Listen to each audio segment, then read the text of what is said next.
A good Erev Shabbos. Outrage.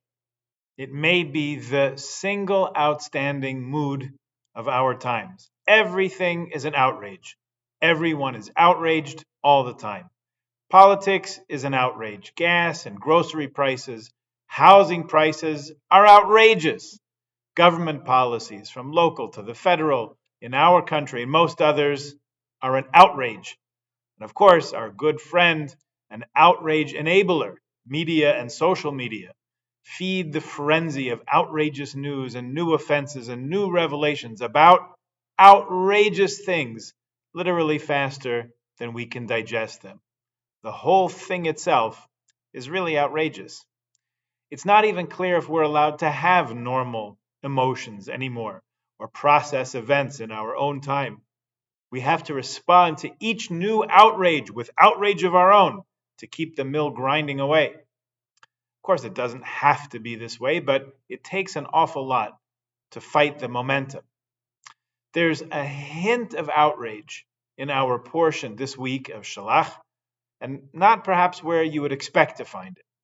Toward the end of the parsha is a brief story, just 5 verses, about a man who's found to be gathering wood on Shabbat, which is against the rules of Shabbat. He's incarcerated while his verdict is pronounced, and then he's executed for Sabbath violation. Not a pretty story, but there it is. Of the numerous questions that emerge from this short but chilling narrative are about imprisonment. In Jewish law, we usually don't put people in prison. In Shulchan Aruch, the code of Jewish law, the Ramah writes that we're not allowed to imprison someone on Shabbos, even if he's a flight risk, because imprisonment is a sort of judgment, and we do not judge on Shabbat. So who comes to your mind as someone famously put in prison in the Torah? Yosef HaTzadik, Joseph, accused of improper conduct with the boss's wife. He's kept in prison with Pharaoh's baker and sommelier until they need him for his dream interpretation skills, at which point they release him. But that's the Egyptian system of justice, not ours. In Torah law, we don't consider it an appropriate punishment to imprison a person and take away his ability to function in society as a proper contributing member, as a human being. So what's happening with the Mekoshesh Eitzim, this hapless sabbatical wood gatherer? Why was he put behind bars? Well, the plain meaning of the text is that they held on to him because his sentencing procedure was not clear. It was a new thing. ArtScroll translates that they placed him in custody while the people asked Moshe Rabbeinu for clarification as to whether Sabbath violation was indeed a capital offense. Kerem Shlomo, Rabbi Salman Eliyahu from Baghdad, who lived in Israel about 100 years ago, must have been very sensitive to outrage. He read this story and explained why the wood gatherer had to be incarcerated. In fact, it was a protective custody. The Jewish people were absolutely outraged that someone was breaking Shabbos for any reason. This was the second Shabbos that all the nations kept as they were instructed, as a nation. And here was this guy messing up the whole program. The Jewish people, Rav Eliyahu explains, were outraged at this violation of communal norms. We were so angry, people were ready to tear this guy limb from limb in their righteous anger. That for sure is not allowed, not on Shabbat, nor any other day of the week. So the imprisonment we read about here has to do with protecting the guy, not punishing him, and that you're certainly allowed to do. Now, is it right to take someone into protective custody because others are after him? Why can't we just tell the others, leave him alone? Well, in a perfect world, it would work like that. But sometimes we're just trying to minimize harm and danger. And that desire for life, even for the moment, applies even to someone who may later go on to trial for a capital offense. But isn't it interesting to note that this incident at the end of the Parsha is what the Jewish people were so up in arms about, to the point where they were ready to get violent because someone did not respect Shabbos. Especially when you consider the main part of the Parsha and its title, Shelach, or Shelach Lecha Anashim, Send scouts into the land of Israel, God tells Moshe, if you deem it worthwhile. You can mount a reconnaissance mission to check out Israel and determine for yourselves what qualities the land has, what you'll need to know as you enter it and conquer it and settle it, and set up a Jewish state there. These 12 spies, one from each tribe, were respected and responsible leaders of the Jewish people, so that you see the process itself was nothing if not democratic and representative. What could possibly go wrong? A question we've learned never to ask. So these spies went into Israel and they toured the land, and they came back with a report that could be summed up in a verse in verse 31 of chapter 13. Lo nuchal la'alois. We will not be able to go up to that people who lives there and conquer Israel as God promised us we could do, in order to be able to settle it and to make it our home. Lo nuchal la'alois. We're not capable of doing it. It's not within our realm of ability. Much of the commentary focuses on the lack of self-confidence that the Jewish people showed at this point, along with the lack of trust and faith, bitachon and emunah, as we spoke about last week, trust and faith in God. Taking the second one first, what does it say about us?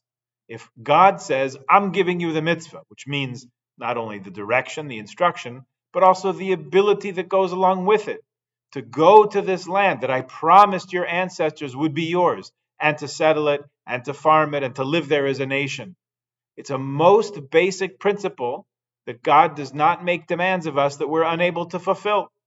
Ein HaKadosh Baruch Hu ba b'truniyim b'riyosav. It's a Gemara in Avodah Zarah, Daf Gimel, and Daf Amud Aleph. Happens to be talking about Shabbos. The Gemara says, whoever puts in the effort on Erev Shabbos will have plenty to eat on Shabbos. Mishatarach be'erev Shabbos yorchel b'Shabbos. In the simple meaning, you have to work a little bit to make the cholent and the kugel and the soup and bake challah on Friday. So you'll have everything ready on Shabbos itself.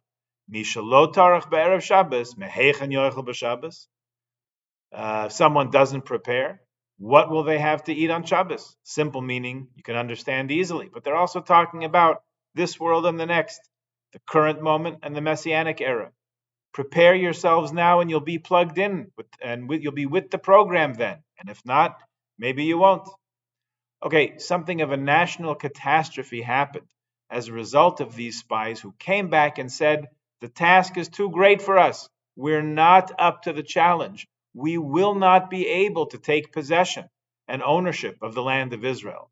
And the Jewish people freaked out. We went into a national tizzy, a national frenzy. We questioned our whole purpose at that point. We believed the worst. And you know what they say? If you think you can, or if you think you can't, you're probably right.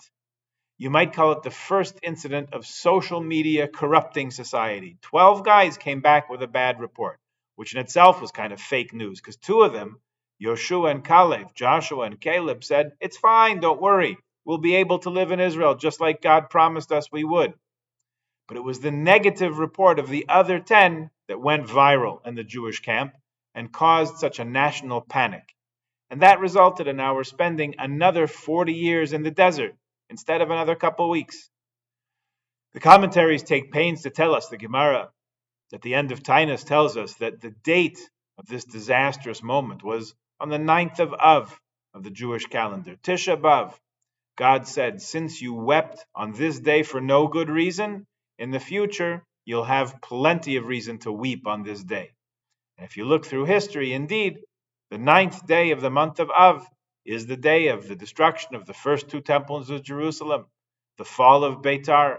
It's the date of the Spanish expulsion, to the outbreak of the Great War and the Nuremberg laws.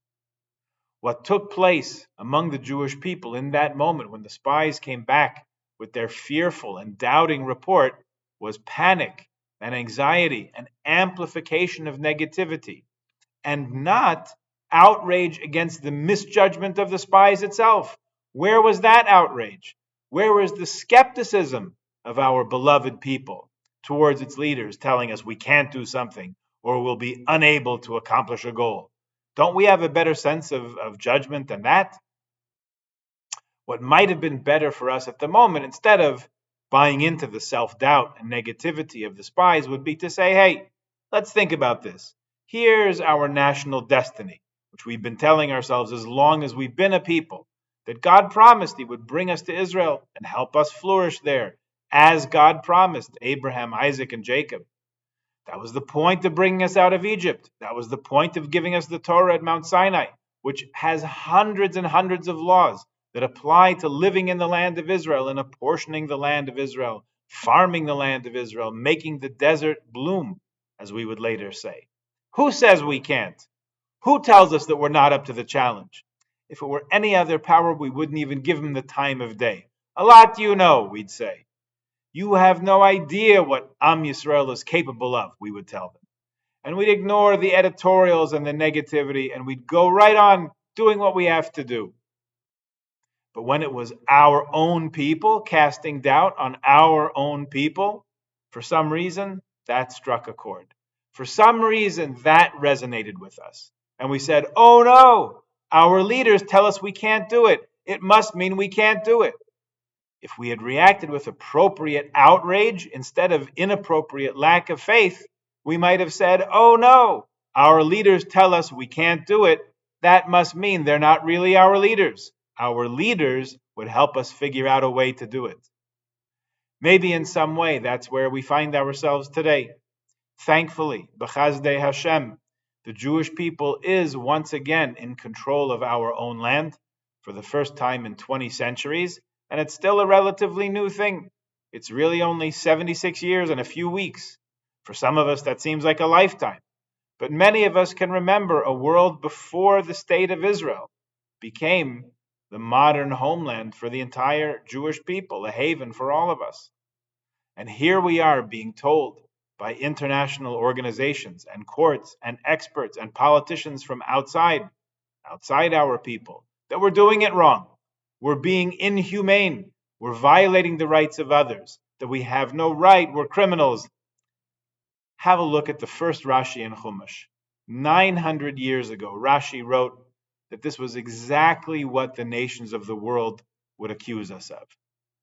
But worse than those slanders are the Jews who believe them. We can't do it. We're not humanitarian enough. We're not up to the task. It's beyond our capability. We have to give up and surrender and roll over. And some of those voices are from among our so-called leaders of the Jewish people. Our option maybe is the same one we faced in the Parsha. We can say one of two things. We can either say, oh no, our leaders tell us we can't do it. That must mean we can't do it. Or alternatively, we can say, oh no, our leaders can't tell us we cannot do it. That must mean they're not really our leaders. Our leaders would help us figure out a way to do it.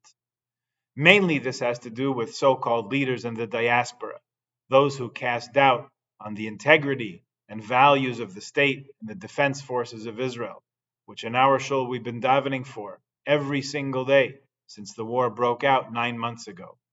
Panic and self-doubt and lack of faith are tempting and easy because in some ways they let us off the hook from responsibility. Righteous outrage, and we should not overdo it, let that be all it is, the outrage, but a small dose of outrage against those of our own who tell us that we're not good enough, we're not moral enough, not just enough, not righteous enough to do better and to do what needs to be done, might go a long way in clarifying our mission and purpose, which is to stick together, support one another, come together, downplay differences when they hurt us, and celebrate them when diversity strengthens us, and to be, as we know we can be, because we have the beracha to be, a light unto the nations, and a nation at peace and at home in our land. The sooner we see all that, the better. A good Shabbos. This Shabbos in Shul, we will bless the new month of Tammuz. Rosh Chodesh will be next Shabbat and Sunday.